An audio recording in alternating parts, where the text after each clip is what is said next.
आज की वीडियो में हम लोग समझने वाले हैं हिमांक में अवनवन और परासरण दाब। यानी हिमांक में अवनवन क्या होता है इसको हम लोग समझेंगे, परासरण दाब क्या होता है इसको हम लोग समझेंगे। जैसे हिमांक में अवनवन यानी हिमांक क्या होता है ये भी समझेंगे, और कुछ इससे महत्वपूर्ण जो चैप्टर हैं और कुछ फार्मूले निकलेंगे उनको हम लोग इस टॉपिक में, इस वीडियो लेक्चर में समझेंगे। तो चलिए स्टार्ट करते हैं। और ये जो वीडियो है क्लास 12th बोर्ड एग्ज़ाम के लिए बहुत इंपॉर्टेंट होने वाली है। और ये जो वीडियो है क्लास 12th केमिस्ट्री का सेकंड चैप्टर जो है विलियन, और विलियन सेकंड चैप्टर विलियन से लेक्चर नंबर आपका ये जो है 7 है। और इस लेक्चर में मैं आपको जो अभी बता चुका हूँ ये सब चीज़ें बताने वाला हूँ। तो चलिए स्टार्ट करते हैं। और मैंने बताया था यदि आपको हैंड रिटन नोट्स चाहिए तो आप, और हैंड रिटन नोट्स एक मेरा नियम और भी है, यदि हैंड रिटन नोट्स आपको चाहिए तो एक कार्य आपको करना पड़ेगा, मैं हैंड रिटन नोट्स उन्हीं को प्रोवाइड करवाऊँगा जो हमारे रेगुलर सब्सक्राइबर होंगे, जो रेगुलर मुझे देखने वाले होंगे, उन्हीं को हैंड रिटन नोट्स मिलेगा। अदरवाइज किसी को हैंड रिटन नोट्स नहीं मिल सकता है। सिर्फ इतनी शर्त है, कोई शुल्क नहीं है। आप ये रेगुलर मेरे सब्सक्राइबर हैं, प्रत्येक वीडियो को क्रम से देख रहे हैं, एक के बाद एक को देख रहे हैं, तब तो आपको हैंड रिटन PDF निःशुल्क प्रोवाइड करवाया जाएगा, उसका कोई भी चार्ज नहीं लिया जाएगा। यदि आप रेगुलर नहीं देखने वाले हैं तो आपको PDF नोट्स प्रोवाइड नहीं करवाया जाएगा। तो चलिए स्टार्ट करते हैं हम लोग। सबसे पहले समझेंगे हिमांक में अवनमन। हिमांक में अवनमन इसको हम समझेंगे होता क्या है। हिमांक में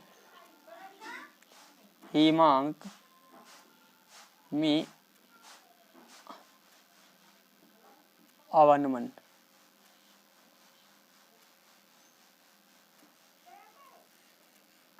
हिमांक में अवनमन क्या होता है। तो देखिए हिमांक में अवनमन होता क्या है, मैं आपको बता दूं। हिमांक, सबसे पहले हिमांक को समझते हैं क्योंकि तभी तो हम समझ पाएंगे हिमांक में अवनमन। हिमांक में अवनमन क्या क्या होता है, किसी द्रव का वह ताप, यानी कोई भी द्रव ले लें और उस द्रव का वह ताप, किसी द्रव का वह ताप इसमें लिखेंगे। जैसे मान लेते हैं ये इस पात्र में मैंने क्या किया, कोई द्रव भर दिया। इस पात्र में मैंने कोई द्रव भरा है और ये द्रव का टेम्परेचर मान लेते हैं 7 डिग्री, या मान लेते हैं 60 डिग्री सेल्सियस है। मैंने मान लिया 60 डिग्री सेल्सियस है। अब हमें क्या करना है, इसी एक दूसरे पात्र में मैंने क्या किया, एक दूसरा पात्र और लिया, मैंने उसमें कोई ठोस पदार्थ डाल दिया। एक पात्र ये लिया मैंने, इसको, ये हमारा दूसरा पात्र है, इसमें मैंने क्या किया, ठोस पदार्थ डाल दिया। ये कोई ठोस पदार्थ है, ठीक है, मैं ये ठोस कणों में है, ठीक है, ये कण है ठोस, ठीक है, ये द्रव था हमारा, ये हमारा क्या है, ठोस है। अब मैंने आपको बताया था ठोस मतलब ये होता है कि अवाष्पशील, कुछ ऐसे पदार्थ जो अवाष्पशील, यानी अवाष्पशील कहेंगे ठोस पदार्थों को, हम ये भी कह सकते हैं अवाष्पशील है। यानी अब देखें हमने क्या किया, ठोस ये है और ठोस का वाष्प दाब मैं आपको बता दूं, क्योंकि ठोस कुछ ऐसे पदार्थ होते हैं, कुछ पदार्थों के लिए, सभी पदार्थों के लिए मैं बात नहीं कर रहा हूं, कुछ ऐसे पदार्थ होते हैं जिनका वाष्प दाब एक तरीके से ये कह सकते हैं बिल्कुल नगण्य होता है। क्यों, वाष्प, इन्हें जब हम नीचे से ऊर्जा देते हैं तो ये वाष्प में परिवर्तित नहीं होते हैं, तो ये वाष्प में क्या होते हैं, परिवर्तित नहीं होते हैं।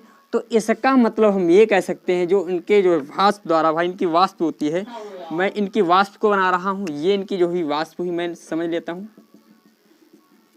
ये जो है इनकी क्या है, वाष्प है, और ये इनकी जो वाष्प है, इस वाष्प के द्वारा इस द्रव की या इस ठोस की सतह पर, इस ठोस की सतह पर लगाया जाने वाला बल मैं मान लेता हूँ वो कहलाता है वाष्प द्रव्य तो कहते हैं, परंतु ये जो लगाया जाने वाला बल मैं मान लेता हूँ यहाँ पर शून्य है, शून्य यानी कह सकते हैं नगण्य है, मान लेता हूँ। मैंने क्या किया, नगण्य। क्यों, क्योंकि ठोस के वाष्प दाब, जो ठोस का वाष्प दाब होता है लगभग में नगण्य मान लेते हैं, उसको मैं बहुत कम मानता हूँ। क्यों, क्योंकि जब हम ठोस कोई पदार्थ, जैसे यहाँ पर आप कोई पत्थर ले लीजिए, आपने क्या किया, पत्थर ले लिया, ये पत्थर है और पत्थर को नीचे से गर्म करना स्टार्ट कर दीजिए, तो पत्थर ये वाष्प को यानी पत्थर के जो कण हैं ये ठोस है, ना ये द्रव में बदलेगा ना ही वाष्प में बदलेगा। तो जब इसकी वाष्प होगी नहीं, तो जब वाष्प होगी नहीं तो वाष्प के कणों द्वारा बल लगेगा ही नहीं, क्योंकि जब वाष्प ही नहीं होगी, जब वाष्प के कण नहीं होंगे तो वाष्प के कणों के द्वारा बल नहीं लगेगा। जब बल लगेगा नहीं तो वाष्प दाब क्या होगा हमारा, शून्य होगा। तो वाष्प दाब क्या हो जाएगा हमारा, शून्य हो जाएगा। अब इसमें क्या है, इसमें क्यों शून्य हो गया, क्योंकि यहाँ पर भाई वाष्प है नहीं तो इसलिए शून्य हो गया। अब मैंने द्रव में क्या होता है भैया, द्रव को मैं नीचे से ऊर्जा दे दूं, द्रव को क्या करूं, नीचे से ऊर्जा दे दूं। ये हमारा द्रव है, द्रव नीचे जो है, अब मैंने इससे ऊर्जा दे दी तो ये क्या होता है, इसमें ये वाष्प में बदल जाता है। ये द्रव है हमारा, ये वाष्प में बदल जाता है। ये जब वाष्प में बदल गया, मैंने ऊपर से एक ढक्कन लगा रखी थी, अब ये वाष्प जो है ज़्यादा हो गई तो ये क्या करने लगती है, बल इस पर लगाने लगती है। किस पर, द्रव की सतह पर, इस पर ये बल लगाने लगती है। इसी को हम क्या कहते हैं, वाष्प दाब कहते हैं। इसी को हम लोग क्या कहते हैं, वाष्प। ये सभी चीज़ें मैं पिछली वीडियो में आपको बता चुका हूँ। और इस वीडियो को, अच्छा ये कुछ लोग इस वीडियो इसको देखकर छोड़ करके मत जाइएगा। ध्यान रखिए जो मैं बताने वाला हूँ ये बहुत इंपॉर्टेंट है, क्योंकि इसकी आवश्यकता हिमांक में अवनमन, इसको समझने में बहुत बड़ी इसकी आवश्यकता पड़ने वाली है। तो इसीलिए प्रत्येक चीज़ को जो मैं बोल रहा हूँ उसे नोट करें, अच्छी तरीके से समझें, एक एक पॉइंट को नोट करके लिखते रहिएगा, क्योंकि ये बहुत ज़रूरी है। अच्छा इस चीज़ को भी मत लिखिए, इसको थोड़ा दिमाग में बसे में समझाने का मेथड बता रहा हूँ।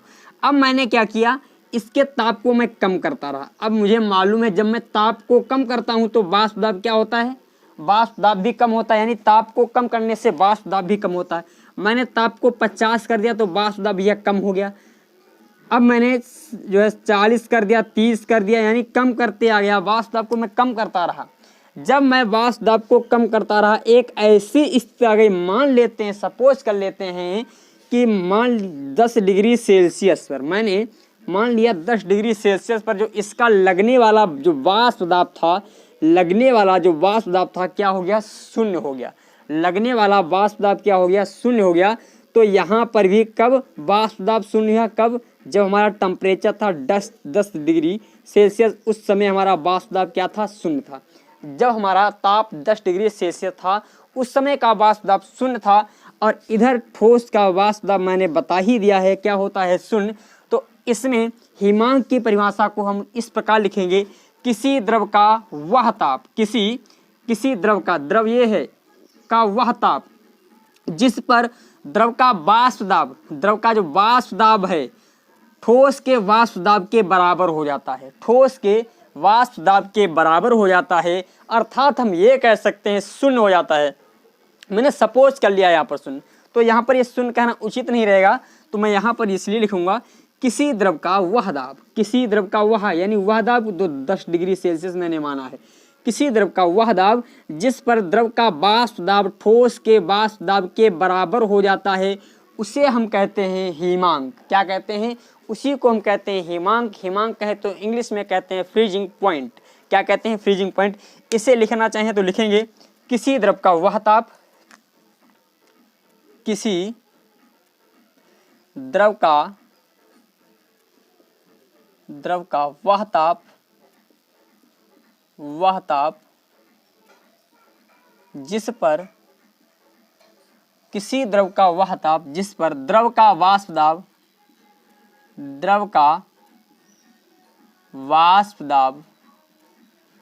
किसी द्रव का वह ताप जिस पर द्रव का वाष्प दाब ठोस के वाष्प दाब के बराबर हो जाता है, ठोस के वाष्प दाब के बराबर हो जाता है, बराबर हो जाता है, ठोस के वाष्प दाब के बराबर हो जाता है, उसी को हम कहते हैं क्या, उसी को हम नाम देते हैं हिमांक हो जाता है। उस ताप को हिमांक कहते हैं, उस ताप को हम हिमांक कहेंगे, हिमांक कहते हैं। उस ताप को क्या नाम हम लोग देते हैं, हिमांक कहते हैं। ध्यान रखें, ये जो पॉइंट मैंने लिखवाए हैं इनको विधिवत रूप से आप लोग समझ लें एक एक करके। तो उस ताप को हम क्या कहते हैं, हिमांक। अब देखें ये हिमांक को तो समझ गए, अब हम लोग समझना है हिमांक का अवनवन। अवनवन मतलब क्या होता है, अवनवन मतलब होता है कम होना, गिर जाना। अवनवन का मतलब ही होता है कम होना या गिर जाना। क्या होता है, कम होना या गिर जाना। अब देखें ये हिमांक में अवनवन किन स्थितियों में आ सकता है, इसको हम लोग विधिवत रूप से समझते हैं। कौन सी ऐसी स्थितियां होंगी जब हिमांक में अवनवन आएगा। देखें मैंने क्या कर, यदि मैं क्या करूं, ये कोई आवासशील पदार्थ है, देखिए आवासशील पदार्थ है, मतलब ये कोई ठोस पदार्थ है। अच्छा, फ्रीजिंग पॉइंट जितना माइनस में होता, ध्यान रखें फ्रीजिंग पॉइंट जितना माइनस में होता है उतना अधिक कहा जाता है। ध्यान रखें फ्रीजिंग पॉइंट हिमांक जितना माइनस में होगा उतना अधिक कहा जाता है। 0 फ्रीजिंग पॉइंट सबसे कम फ्रीजिंग पॉइंट है।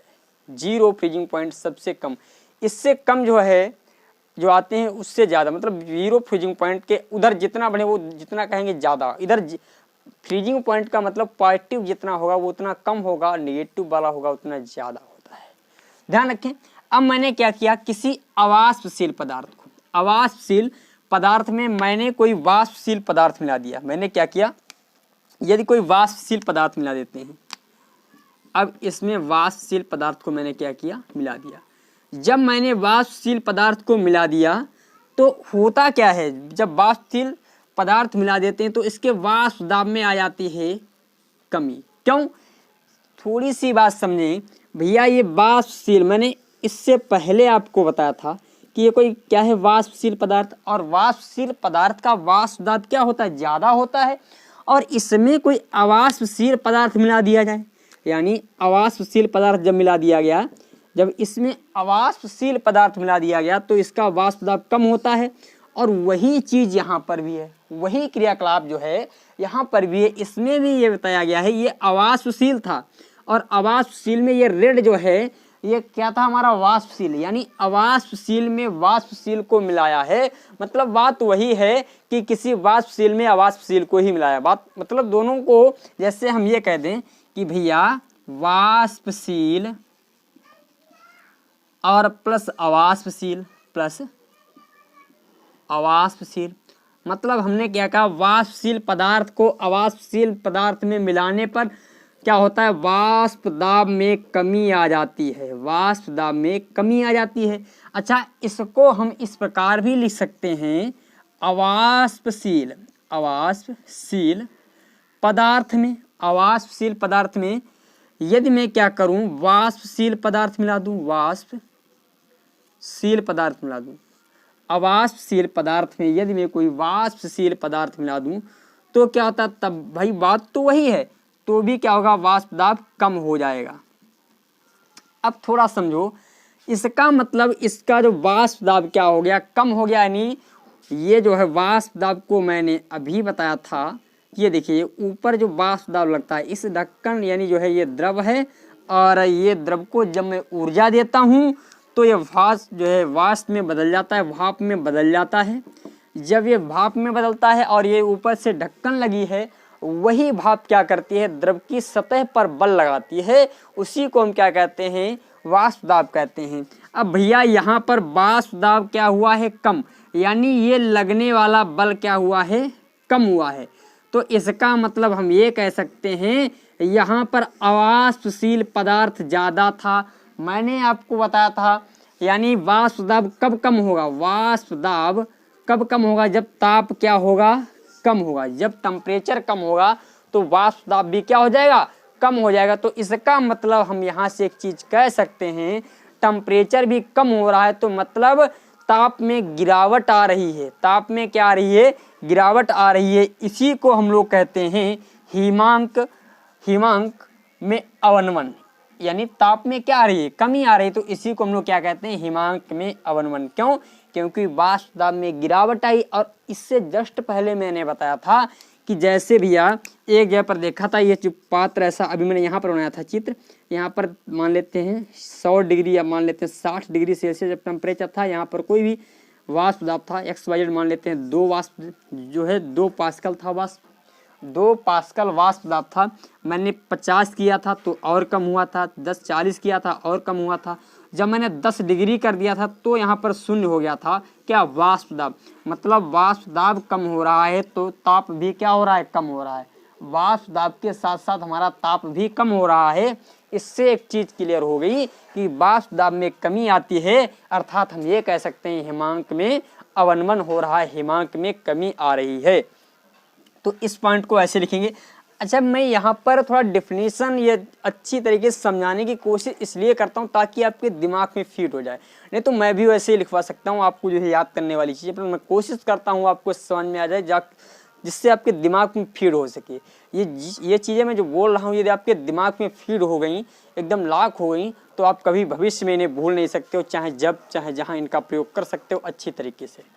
तो अब मैं इसमें कुछ चीज़ें लिखता हूँ, जो पॉइंट मैं लिखूँगा वो आपको भी अपनी बुक पर नोट करने पड़ेंगे, या अपनी बुक या कॉपी पे जो भी है नोटबुक पे। देखें, जब किसी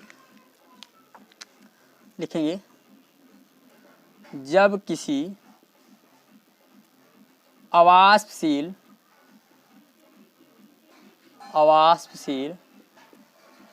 जब किसी अवाष्पशील पदार्थ में जब किसी अवाष्पशील पदार्थ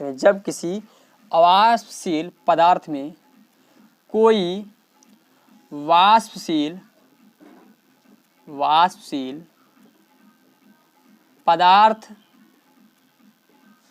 पदार्थ मिला देते हैं।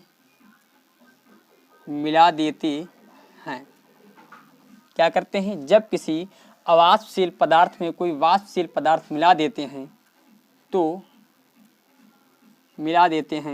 तो यानी जब किसी अवाष्पशील पदार्थ में कोई वाष्पशील पदार्थ मिला देते हैं तो उसके वाष्प दाब में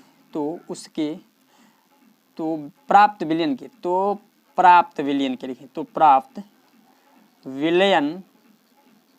के वाष्प दाब में प्राप्त विलयन के वाष्प दाब में कमी आ जाती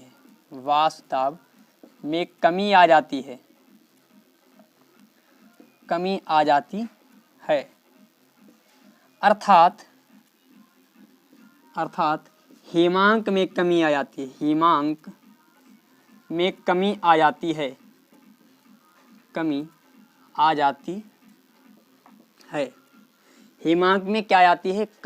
है। तो यदि हिमांक का अवनमन लिखना चाहें तो एक कार्य करेंगे, शुद्ध विलायक तथा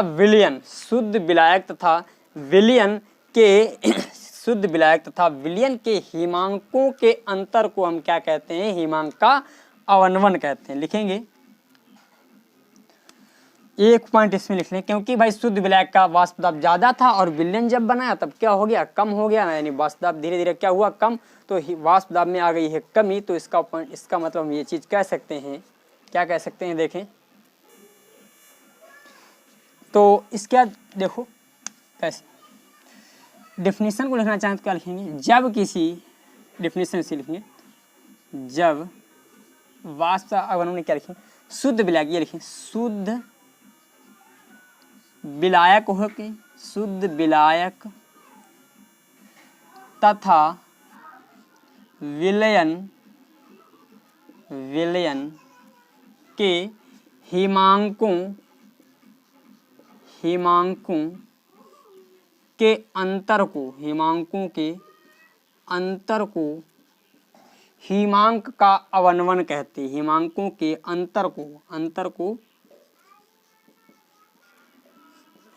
के अंतर को हिमांक का अवनमन कहते हैं, हिमांक का अवनमन कहते हैं। क्या कहेंगे इसे, हिमांक में अवनमन कहते हैं। मतलब यदि में हिमांक में अवनमन, हिमांक क्या होता है, टेम्परेचर होता है। यदि में हिमांक में अवनवन लिखना चाहूँ तो क्या लिख सकता हूँ? हिमांक में अवनवन बराबर हिमांक में अवनवन बराबर हो जाएगा शुद्ध विलायक का हिमांक, शुद्ध विलायक का हिमांक, शुद्ध विलायक का हिमांक, शुद्ध विलायक का हिमांक और शुद्ध विलयन का हिमांक, शुद्ध विलयन का हिमांक, शुद्ध विलयन का हिमांक बटे होता है, बस ये बटे कुछ नहीं होता है, हिमांक में अवनवन इतना ही होता है, ये फार्मूला होता है।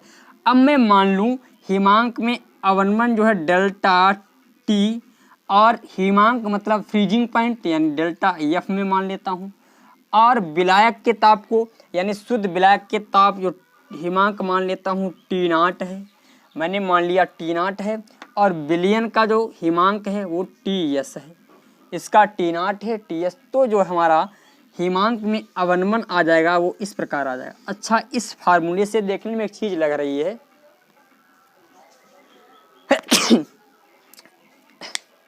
हिमांक में अवनवन, देखें विलायक, शुद्ध विलायक का हिमांक और शुद्ध विलयन का हिमांक, इसका मतलब हम ये कह सकते हैं कि इसमें जो हिमांक का अवनवन है, भाई मान लेते हैं जब मैंने पदार्थ, ये हमारा कम पदार्थ था, कैसा था ये हमारा अवाष्पशील, और अवाष्पशील में जब मैं ज़्यादा वाष्प डाल दूंगा तो मतलब ज़्यादा वाष्पशील पदार्थ डाल दूंगा तो इसमें क्या हो जाएगा, वाष्प दाब बढ़ जाएगा। और यदि मान लेते हैं कोई वाष्पशील पदार्थ है, इसको थोड़ा ध्यान से समझें, अब मैंने इसमें अवाष्पशील पदार्थ डाल दिया और मैं अवाष्पशील पदार्थ को जितना अधिक डालूंगा, अवाष्पशील पदार्थ को मैं जितना अधिक डालूंगा उतना ही क्या होगा, उतना ही इसका वाष्प दाब कम होगा। तो इसका मतलब हम ये कह सकते हैं जो हिमांक का अवनवन होता है वो पदार्थ की मात्रा पर निर्भर करता है, पदार्थ की मात्रा पर निर्भर करता है। इसका मतलब हम ये कह सकते हैं डेल्टा टी एफ निर्भर करता है यानी प्रोपोर्शनल है, ज़्यादा यानी हिमांक की मात्रा को जैसे मैंने बढ़ाऊंगा इधर इसकी मात्रा को जब मैं जैसे जैसे बढ़ाऊंगा तो इधर भी ये मात्रा क्या होगी, बढ़ेगी। या मान लेते हैं जो विलायक जो विलय है, मैंने उस विलय में जितनी मात्रा बढ़ाऊंगा यानी विलय की मात्रा पर हिमांक का अवनवन निर्भर करता है, तो विलय की मात्रा यानी फ्रीजिंग पॉइंट यानी हिमांक का अवनवन जो है विलय की मात्रा पर निर्भर करता है, विलय की मात्रा पर। अब मैंने आपको बताया है मात्रा को जो है दो पॉइंटों में जो है प्रदर्शित करते हैं।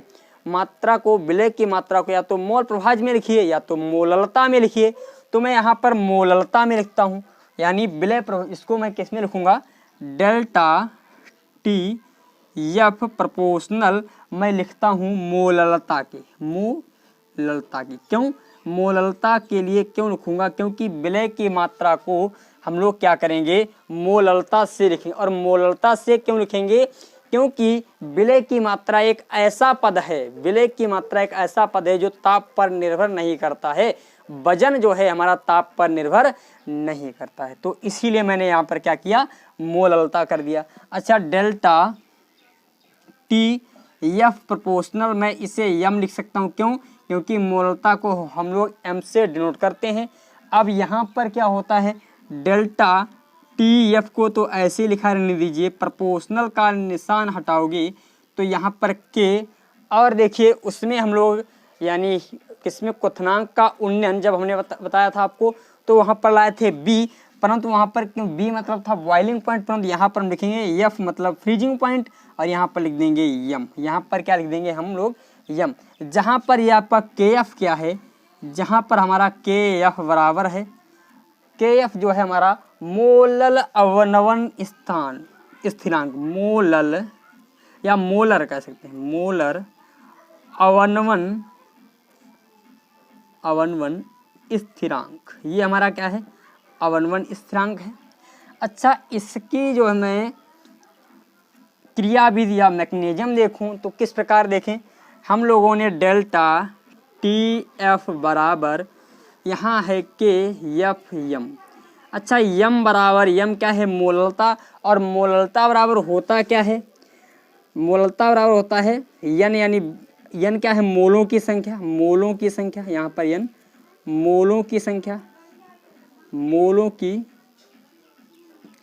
और मोलों की संख्या जो होती किसकी, वो होती है विलय की, यानी विलय के मोलों की संख्या बटे विलायक का भार, बटे विलायक का भार लिखेंगे, यानी अपान में हम लोग लिखेंगे विलायक, विलायक का भार, ये हमारा हो गया विलायक का भार। अब देखें सबसे पहले हमें मोलों की संख्या चाहिए। अच्छा विलायक का भार या विलायक का जो भार लिखते हैं तो ये होता है किलोग्राम में, इसमें लिखा था किलोग्राम में। अब देखें मोलों की, इसके लिए भाई मोलों की संख्या मुझे चाहिए, तो मोलों की संख्या बराबर क्या होता है, मोलों की संख्या बराबर फार्मूला होता है, मोलों की संख्या बराबर एक फार्मूला होता है भार बटे अणुभार, यानी भार बटे अणुभार।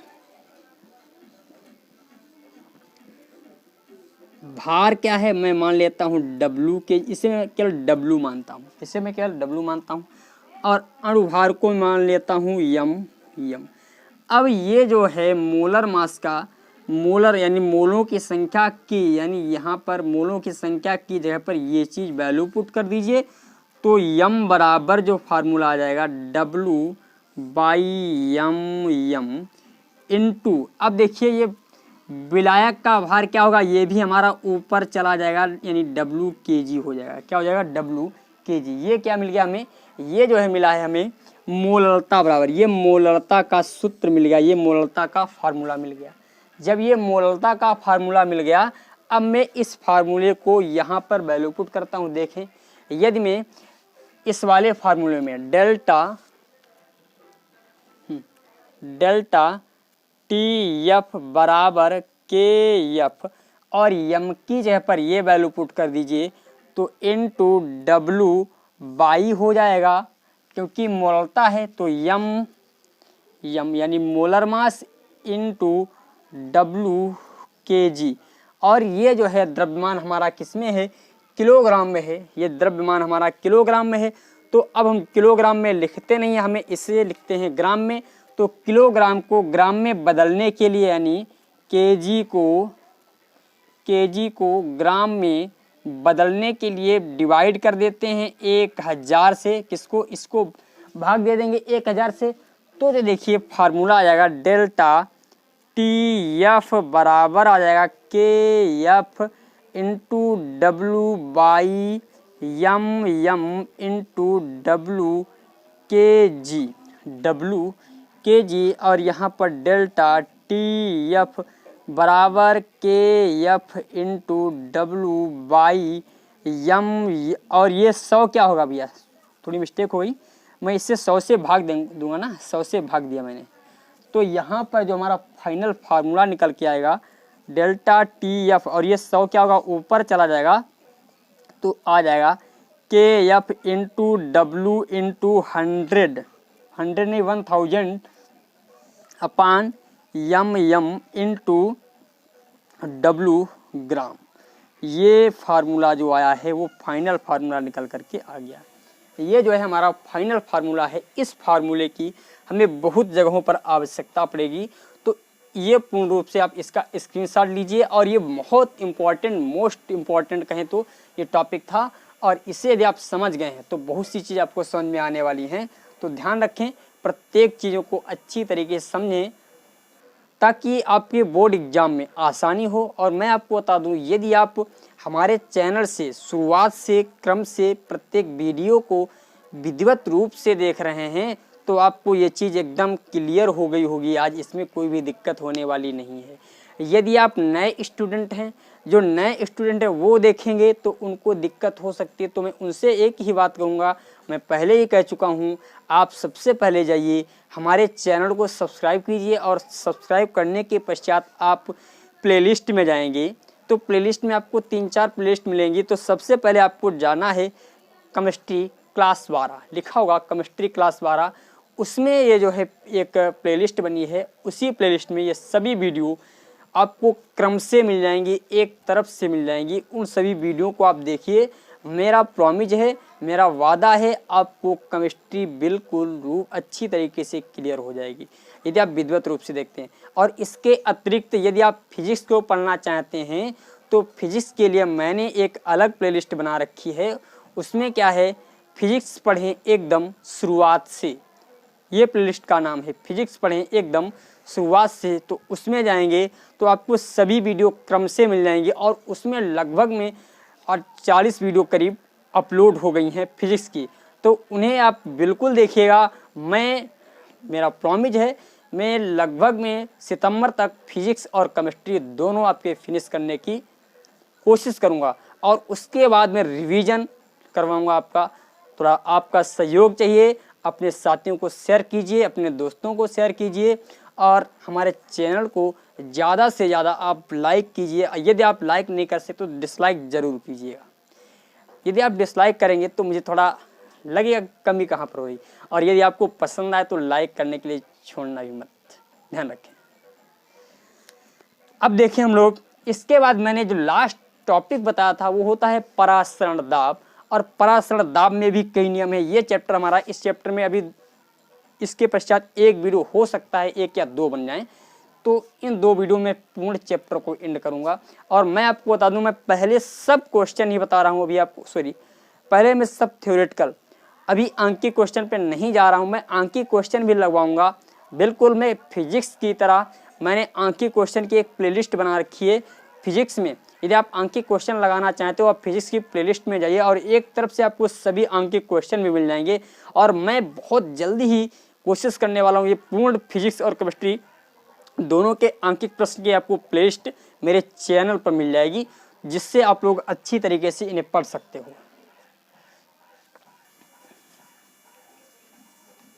अब देखें, हम लोग समझते हैं परासरण दाब। अब ये जो है मोस्ट इंपॉर्टेंट है, परासरण दाब होता क्या है। अब देखें,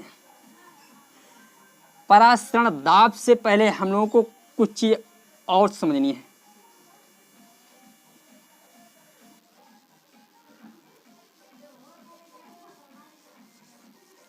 देखिए परासरण दाब होता क्या है, तो इसको हम लोग समझने की कोशिश करेंगे। तो देखते हैं।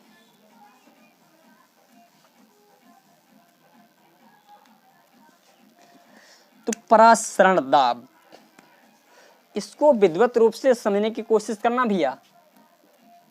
परासरण दाब,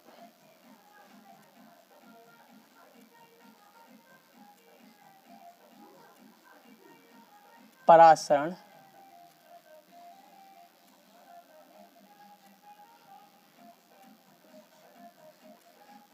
परासरण दाब क्या है। परासरण दाब और परासरण दाब को समझने के लिए आपको कुछ पॉइंट, कुछ चीजें पहले समझनी पड़ेंगी।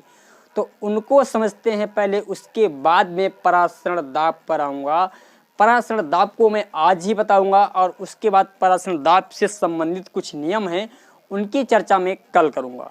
तो परासरण दाब को मैं आज बताऊंगा। परासरण दाब से पहले कुछ चीजें और समझनी, जैसे एक आती है अर्धपारगम्य झिल्ली। अर्धपारगम्य झिल्ली, अर्धपारगम्य झिल्ली क्या होती है, जैसे मैं आपको बता दूं अर्धपारगम्य झिल्ली क्या होती है। देखें, जैसे आप लोग क्या करते हो, आपने चाय, जिससे हम लोग क्या करते हैं, चाय को शुद्ध करते हैं, चाय को छानते हैं। तो एक छन्नी, जो हम कहते हैं उस छन्नी का प्रयोग करते हैं चाय को शुद्ध करने के लिए। चाय में जो हमारी चाय पड़ी है, अन्य जो मान लेते हैं बहुत सी चीज़ें मैं डालता हूँ, तो उन सभी को अलग करने के लिए मैं किस छन्नी का प्रयोग करता हूँ। तो उसी प्रकार ये झिल्ली भी होती है।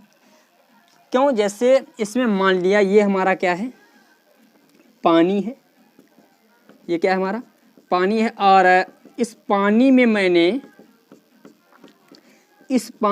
क्या किया, चीनी मिला दी। इस पानी में मैंने क्या किया भैया, चीनी मिला दी। अब देखिए चीनी मिला दी।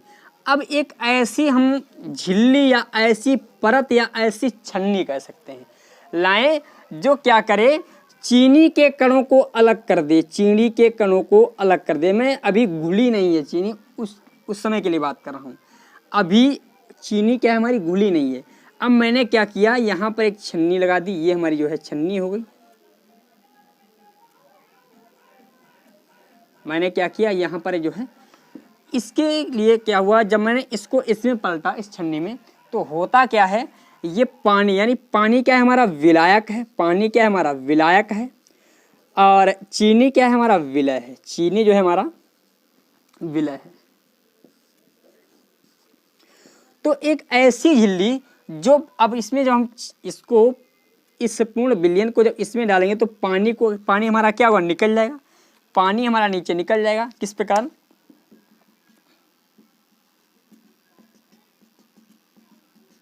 ये पानी हमारा निकल जाएगा इस प्रकार।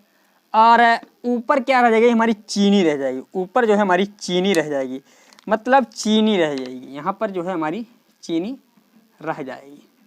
तो ये हमारा क्या हो गया, विलायक तो निकल आया, विलायक क्या हुआ, निकल आया। चीनी यानी विलय हमारा रह गया, विलय क्या हुआ, रह गया। तो ये जो छन्नी थी, इस प्रकार की एक झिल्ली होती है। मैंने यहाँ पर समझाने की कोशिश की है, एक उदाहरण लिया है, एक मैंने यहाँ पर उदाहरण लिया है।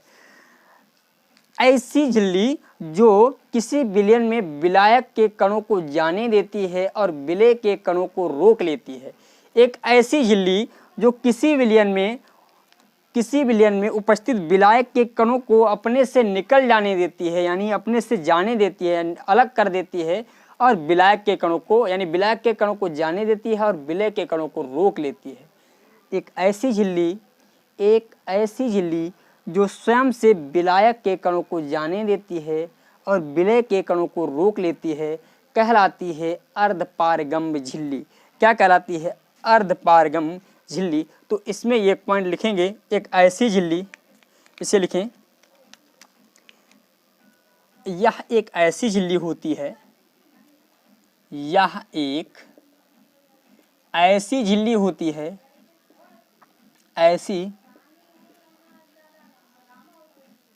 यह एक ऐसी झिल्ली होती है जो अपने से, यहाँ पर लिखेंगे, जो अपने से, यह एक ऐसी झिल्ली होती है जो अपने से विलायक के अणुओं को, विलायक के अणुओं को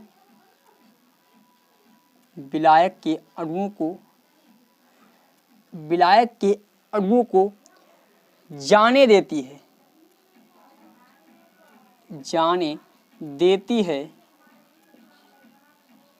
परंतु विलय के अणुओं को रोक लेती है, परंतु विलय के अणुओं को रोक लेती है, परंतु विलय के अणुओं को रोक लेती है। अब यहाँ पर समझें, देखो इतनी मोस्ट इम्पोर्टेंट इस प्रकार की झिल्ली।